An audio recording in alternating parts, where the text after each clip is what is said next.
Yes, everybody, we up and recording. Greetings, everybody. This is Wesley Pepper. This is the Art Lexcia podcast, and this is episode 165. If you're in the southern hemisphere, it's nice and warm outside, and it's almost, what do they call it? End of the year. End of the year. Yeah, yeah. I guess you can probably hear it in my voice. Anyway, I've been dealing with a hell of a cold last week, so I haven't been really busy. I'll be posting all last week's shorts, if not tomorrow, if probably later on today, tomorrow. But I was under the weather, shit, man, most of last week, which is, yeah, that's not normal for me. Anyway, today we're talking everything dance, everything to do with theater. We're talking about the international. This is quite a mouthful, so just bear with me. The international collaboration to shine at 2024 Body Moves Inclusive Dance Festival. That's quite a mouthful. But yeah, and I'll be talking to Sibikwa. I'll be talking to Caryn Green, and she'll be telling us everything about that. So first and foremost, Caryn, firstly, good morning, my sister, and welcome. How are you? Yeah. Morning, thank you, and I'm good, thanks. Fantastic, man. It's actually a bit cloudy and gray in Benoni, so not so warm for us this side. Yeah. Same here. It's not that warm. I guess to be honest, I guess the weather's also telling us that's in that part of our career that's over the age of 35 that the year's coming to an end. And Stay at home. It's giving us signs about that. But I know you guys are certainly not slowing down. In fact, you guys got this is quite a huge festival. I mean, it's at multiple venues across Johannesburg and Cape Town. And some interesting stuff, man. So can you just first of all start off with just telling us, my listeners, first of all, what's the festival about? And we'll unpick it bit by bit after that. So it is an inclusive dance festival. We've been running it for the last 3 years, so this is our third year running it.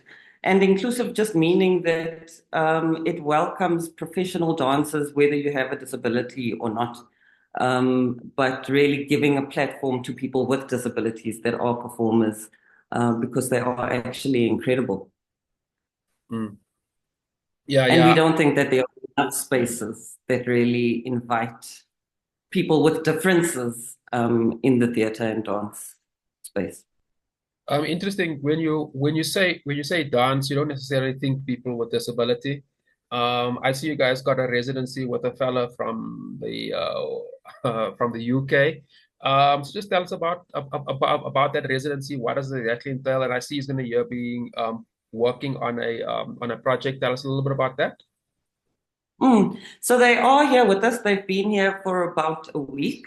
And I think that part of the thing about disability is that I don't know that we have a full understanding of the spectrum of disabilities. So Mark Smith is the choreographer from the UK, and he is deaf, hard of hearing. So he travels with a British Sign Language interpreter, and does all of those incredible things of like feeling the music through the vibration in the floor, So he is deaf, but he is working with people with different disabilities. So one of the South African dancers is an amputee, the other is in a wheelchair, and I mean, I think that they are across the board, whether it's the physical or the emotional or the intellectual kind of disabilities. This festival includes everybody. So yeah, so we are partnering with this company from the UK, and they had created a piece called Synergy that has already performed at different venues in the UK this year. So this piece that he's working on with the South African ensemble is in conversation with that piece that is Synergy. And we weren't sure what was going to come of it. Would it be the next part of the story, or would it be the origins of the story? So really excited to see where it goes. It sounds quite a. I mean, if he's traveling with an ensemble of interpreters and so forth, the logistics around that must be something else. Can you just give us just a sense of how that works, especially if he doesn't hear how does he Mhm. interpret music? Or yeah, how does he interpret music, or how does he interpret it Mm. to you? Can you just explain to us that process briefly? So kind of like Beethoven, he feels the vibration of the rhythm of the song, you know. So like, I think it's almost like the waves that you see in on a music recording program, where if the decibels are higher, the wave goes like that. So I think he can either see it or he can feel the rhythm through the vibration of the song as it, I suppose, either with feeling it, putting your hand on the speaker, Uh, or as the vibration travels through a wooden floor. that's interesting. Um, yeah, but the UK is a little bit ahead of us in terms of accommodating disabilities. They get within their funding, they get a grant for access. So being able to bring over a sign language interpreter, being able to afford accommodation that is accommodating of different disability is something that their funding includes, that yeah, South Africa should be adapting. Because for example, the female dancer in the wheelchair, that the South African dancer stays in Soweto, and is needing to come to rehearsals in Benoni, and can't, I mean, public transport is difficult anyway. But for someone in a wheelchair, I mean, you can imagine. Yeah, Um, expensive. so essentially, she's needing to Uber every day, which is when we budget, we don't actually budget for Uber. But yeah, it would be really helpful if the South African funding landscape also started to consider additional costs that come with people with disabilities that you wouldn't have to necessarily consider otherwise. Yeah, yeah. Yeah. Interesting point there. Yeah. I can imagine. I'm well aware of the logistics that go into these festivals, and if you still have that on top of it, and it also probably spike the costs of the. Well, it does spike the cost of the festival. Which actually leads me to my next question, Eintlik. Can you just explain to us you say this is your third year, no? Mm. Can you just explain to us the partners that's involved? So this year we did it slightly differently. The previous 2 years we had worked with a number of embassies to bring dancers from the Netherlands, from other countries in Africa, from Italy and Ireland, and this year we've chosen. So we're kind of looking at a different format every year for the festival, as long as there is some kind of collaboration or exchange. So this year we are only partnering with this company from the UK. They are supported by Arts Council England. And from the South African side, we are supported by the Department of Sports, Arts and Culture, Gauteng Province, and the Gauteng Federation of Community Arts Centres, as well as the National Arts Council. Um, and so this year, what we decided to do, instead of having very many companies performing at Sibikwa, we had essentially one, two companies that are traveling around, really, so that more people can engage with this kind of work, and that we can keep talking about it and hopefully start seeing some better accommodations. And it's really what the performances are about. So Mark, kind of in a reflecting on the experience of COVID and how people with disabilities were excluded from communication, from conversations. I mean, being deaf already excludes you from conversations, and that there wasn't really accommodations made for how very critical information was being shared to everybody. And so he's really kind of looking at, if we were to move to another planet, where would what would the space for people with disabilities be? So it's kind of like futuristic going, how do we imagine a world that does actually include everybody? and whether that difference is around disability or whether the difference is around sexuality or preference or identity or tradition. How do we ensure space for everybody? Interesting point. Just some perspective on top of that. I mean, we towards the end of 2024. I think there was probably like over close to 30 elections across the world, maybe a bit more or less. Don't quote me on the number. And most of these elections elected in right wing, or at least governments that is leaning towards right wing. So the word exclusive is sort of going to become quite a political thing, especially in the next 4 years or so. So I guess events, festivals like this have a greater meaning, and I guess it's probably a bit more. I mean, I think it's quite important to open up dialogue around that. Given that these days people mostly just look within, as opposed to looking at everyone as collective. That's just some perspective on everything that I've picked up. Just another point I wanted to ask you about that when you said about these conceptualizing work around COVID.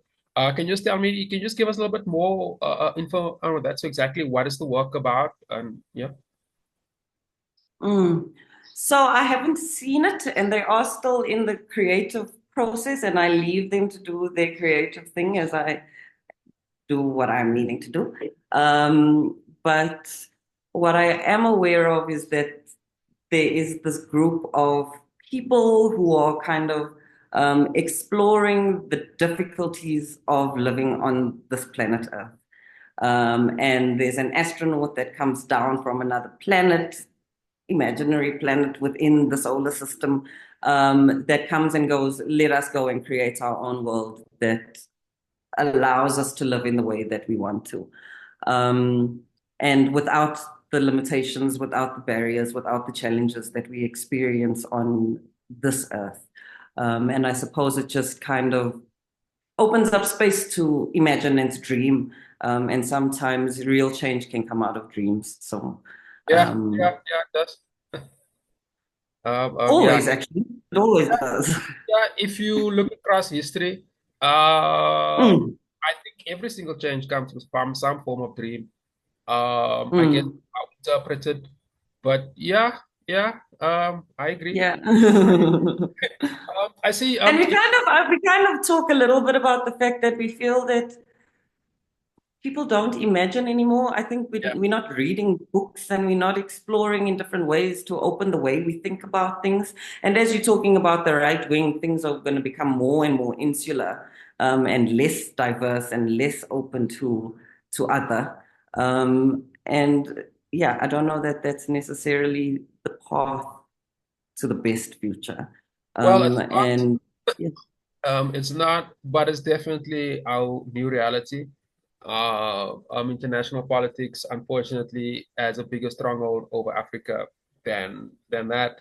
No, it is. And I do even in South Africa, there's this narrative of anti-black, blame everything on poor black people, which I am against, to put it mildly. But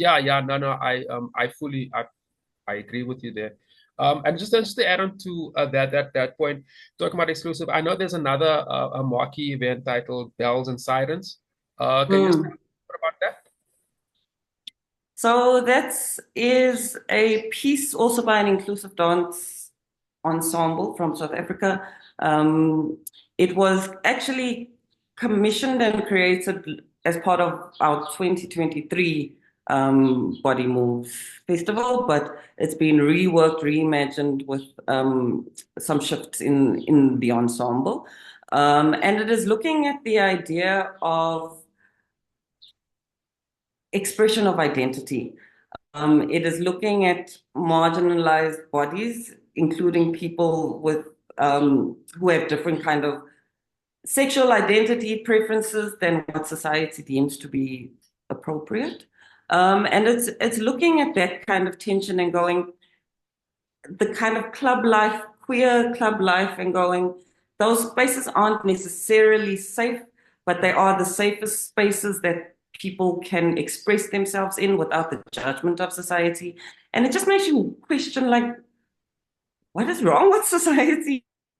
And why are there these kind of traditional social norms that have persisted, even though they are limiting for people to freely express who they are?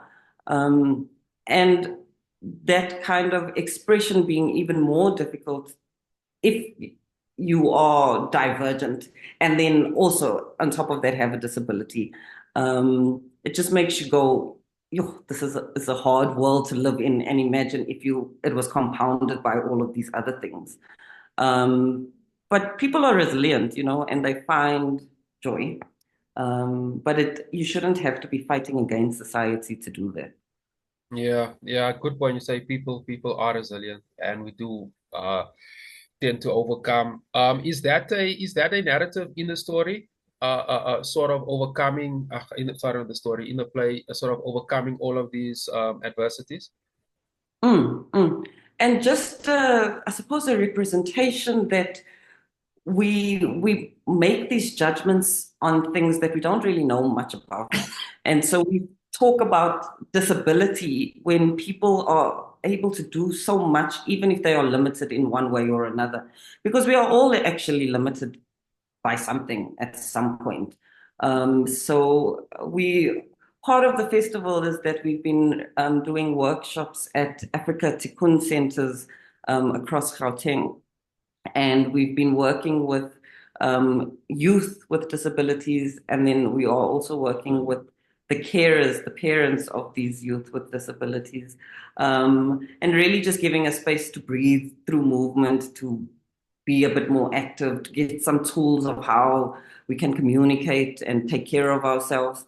Um, and I forgot, where was I going with this point? Yeah, I can't remember. That's fine. But I think you covered what I was kind of you know asking about. Um, Also, just a follow-up question on that, because since there's a lot of focus, or I pick up that there's a focus on these marginalized groups. Is that your preferred demographic for the festival? That you're trying to market it specifically for disabled people, and other. Not necessarily.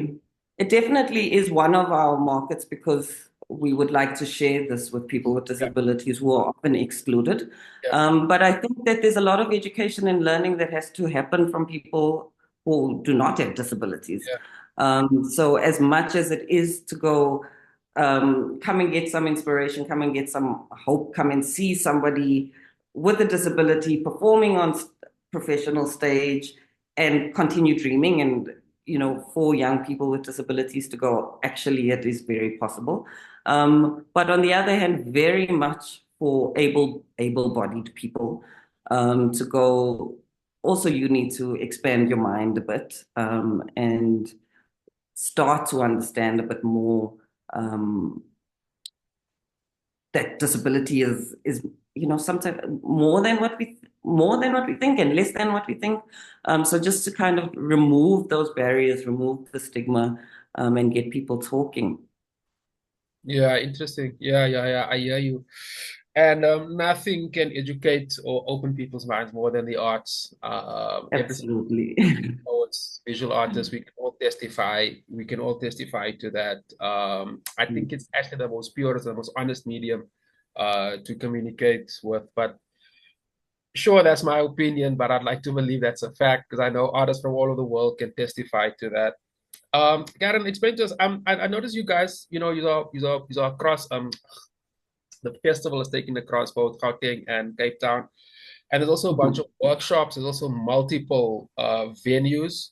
So I think just unpack Mhm. that for us first. Let's just start off with the venues in Johannesburg and Cape Town. Where and when is that? So on the 21st and 22nd, we are at Sibikwa Arts Centre in Benoni. There will be workshops at 9:30 on both days, and then the performances at 11, and then a Q&A discussion between the audience and the creatives. So that's the Thursday, Friday, 21 and 22 November. And then on the 24th of November at 3 o'clock, we are at the Market Theatre. And then the next day on the 25th, we fly down to Cape Town for Unmute's ArtsAbility Festival. And the first week, we will be working within community spaces, and the second week in traditional theatre performance spaces. And it really is just about getting it out and as far as possible for as many people as possible to be able to engage. Yeah, so the festival in the Unmute Festival, so what is, runs from the 25th to the 7th of December. Yeah. So yeah, a lot happening in this kind of disability month time. Yeah. And just for my listeners outside of South Africa, there's also the schools. Most schools are closed that time or busy closing that time. I know universities are as well. So there's a large band of people who, I guess, who might not know what to do or might not have something. So yeah, that's also an interesting time of the year. And also just before the I guess the main festive season or the main festive season thingies start. But anyway, can you just tell us a little bit about the venue? I actually wanted to ask something about the workshops because I've noticed a lot of theater companies do a lot of a bunch of this. There's actually less of that in the visual art community. I'm from the visual art. I've got a visual art background. I am a visual artist. Background. Anyway, I visual artists don't necessarily do a lot of workshops with the greater public unless it's something specific with a technique or something like that. Can you just tell me the value of workshops before a production? Yeah, can you just explain to us like what exactly do you guys do in a workshop and what do you get out of it, and how does that impact how the audience receives the production? So the workshops are different, and we curate them and cater them to the group that we are working with. So if we are working with dancers, it's very much about skills development and going, how do we work inclusively? How do we create with people with differences? And yeah, how do we condition our bodies to be better movers? When we're working with the carers, it really is about a space to not have to worry about anything else, focus on yourself for a little bit, and then learn a few things that you can do at home for yourself to just keep active and to keep your spirits up. And with the youth with disabilities, it's really just about having some fun and enjoying. And we're looking at some of the themes around in the environmental crisis with them, and what is their role and responsibility. So the workshops change depending on what group we are working with, and that so that the outcome is suited to, yeah. Thanks for that. Just 4 questions, but the one just before we wrap up, like time, states, etc. I've been covering on this platform. Well, like I said, I'm from a visual art background. I am a visual artist. But what I've been covering, I started this podcast in during the hard lockdown in 2020, and since then I've been asking actually all of my guests. I'm very interested in excuse me. Excuse me. I'm very interested in the relationship between technology and artists. How we are in a technological age. I mean, we are communicating through 2 devices here. I've been and also AI, but let me be specific here. I'm from going through what you guys event, it also seems very old school. Exactly, we allow people. We have a physical venue, and you allow people inside the venue to experience that. Are you guys, Sibikwa, looking at different ways of broadcasting these shows, for example, broadcasting them on some form of social media platform? Is there any form of any form really of collaboration with any social media platforms. Doesn't necessarily mean social media, website, um, because there's something. We're actually busy. I'm also an entrepreneur. We're also busy putting together um, a platform to do exactly that, and we're busy building it as you speak. And I'm fascinated to know how artists are engaging with that. So can you just give me some insight into what's the thinking at Sibikwa with regards to that? So moving forward, so let me just be really specific if I'm still a bit vague. So moving forward into 2025 and I guess and beyond, is Sibikwa looking at a shift into, I guess, like, broadcasting more events on a website or something like that? And is there any other form of collaboration with any form of technology, moving forward? Mm. So it is definitely important, and we do need to keep up with where people are in terms of digital and AI. Um, we are also very aware that still data and connection is very difficult That's a problem. for many, many people in South Africa.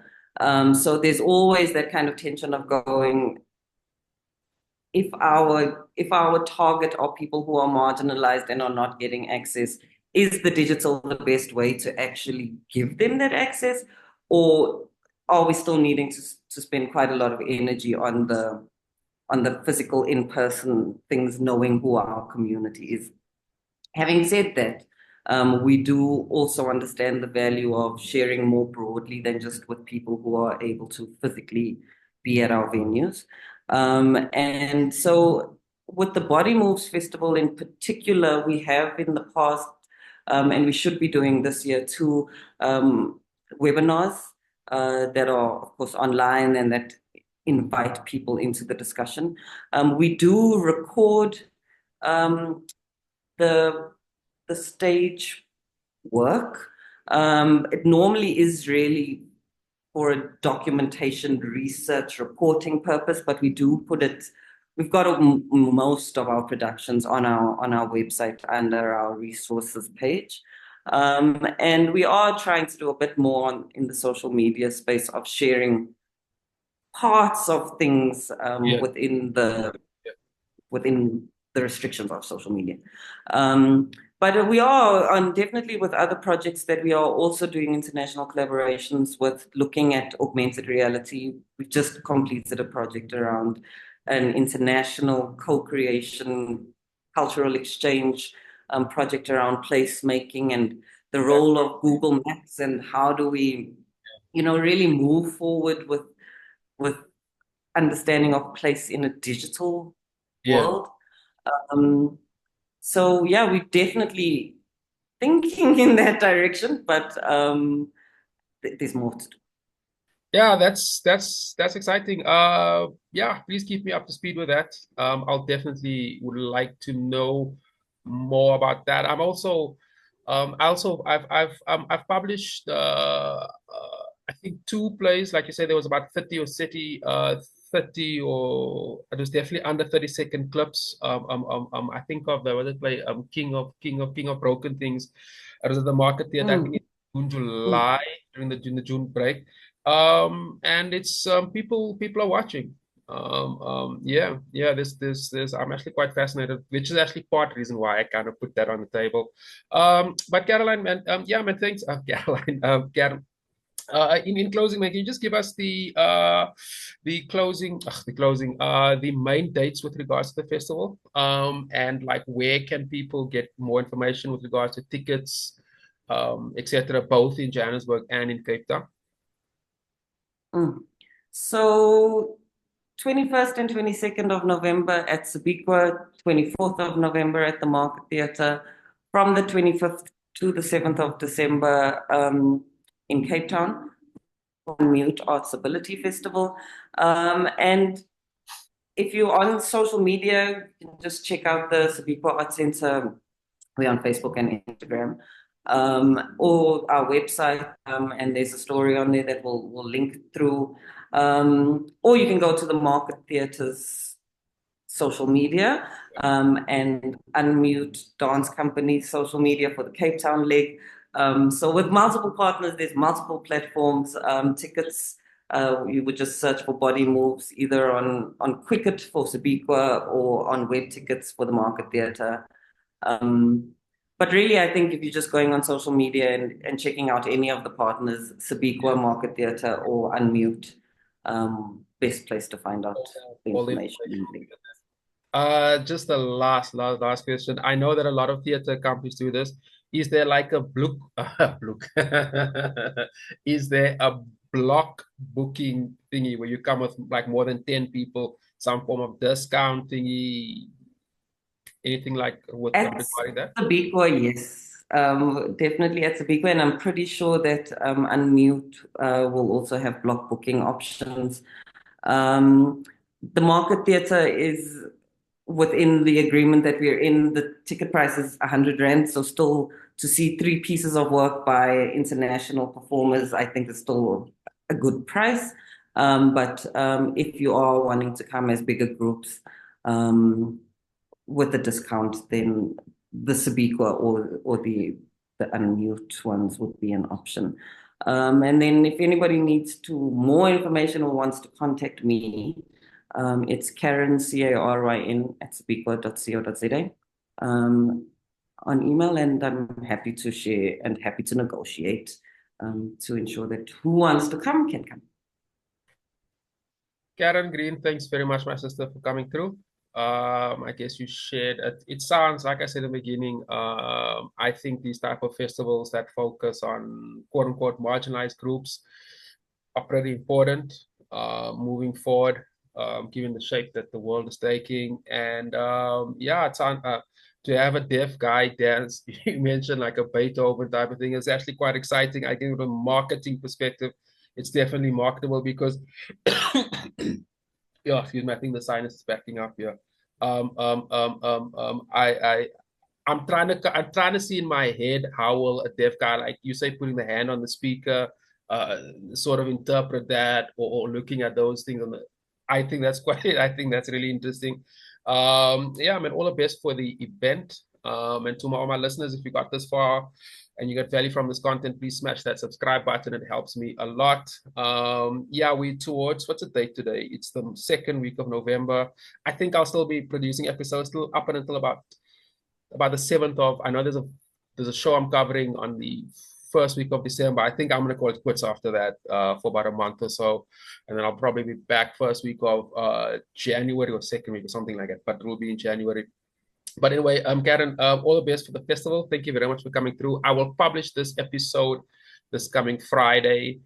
And I'll, as soon as it's up live, I'll send you all the information. And all the best for the festival. Thank you for coming through again. Thank you. Thanks, Wesley. Take care, man. Take Cheers. care. Bye.